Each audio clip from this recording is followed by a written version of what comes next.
સંસ્કારી નગરી વડોદરામાં છેલ્લા અઢી સદીથી વધુ સમયથી કોમી એકતા અને ધાર્મિક સૌહાર્દની અનોખી પરંપરા આજે પણ અવિરત રીતે જળવાઈ રહી છે.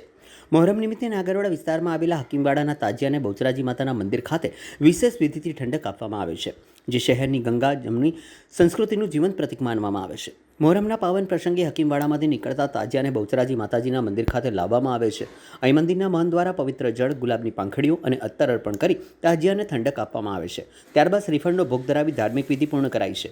આ વિધિ બાદ તાજિયાને પરંપરાગત રીતે સરસા તળાવ તરફ લઈ જવામાં આવે છે. મહારાજા સયાજીરાવ ગાયકવાડ ત્રીજાના સમયથી શરૂ થયેલી આ પરંપરા આજે પણ અખંડિત રીતે જળવાઈ રહી છે. વડોદરાની આ અનોખી પરંપરા માત્ર ધાર્મિક વિધિ પૂરતી સીમિત નથી, પરંતુ હિન્દુ અને મુસ્લિમ સમાજ વચ્ચેના પરસ્પર વિશ્વાસ, ભાઈચારા અને કોમી એકતાનું સુંદર ઉદાહરણ પૂરું પાડે છે. દર વર્ષે મોટી સંખ્યામાં બંને સમાજના લોકો આ પ્રસંગે જોડાઈ એકતા અને સૌહાર્દનો સંદેશ આપે છે. વડોદરાની ગંગા જમનાની સંસ્કૃતિને જીવંત રાખતી આ પરંપરા આજે પણ સમગ્ર દેશ માટે ધાર્મિક સહિષ્ણુતા અને સામાજિક સમરસતાનું પ્રેરણાદાયી પ્રતીક બની રહી છે. हाँ, वर्षोથી આ 250 વર્ષથી પરંપરા ચાલી રહી છે.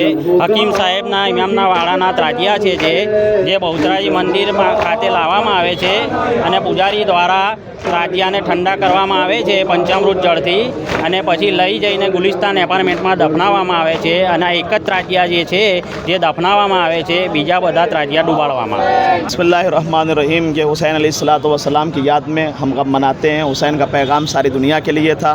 हुसैन ने फ़कत किसी एक मज़हब के लिए कुर्बानी नहीं दी है, बल्कि इंसानियत के लिए दी है. हुसैन ने अदल की आवाज़ को बुलंद किया, हुसैन ने इंसाफ की आवाज़ को बुलंद किया, और हुसैन ने जुल्म के ख़िलाफ़ आवाज़ उठाई है कि याद रखो, कहीं भी अगर जुल्म उठेगा तो जो भी हुसैनी होगा वो हुसैन के रास्ते पर चलते हुए अपनी आवाज़ को बुलंद करेगा और लब्बैक या हुसैन के. ताज़िया जो है ये हमारी परंपरा तकरीबन 250 साल से यहाँ पर है. यहाँ इमामबाड़े से ताज़िया उठाते हैं, फिर उसके बाद यहाँ मंदिर पे आते हैं.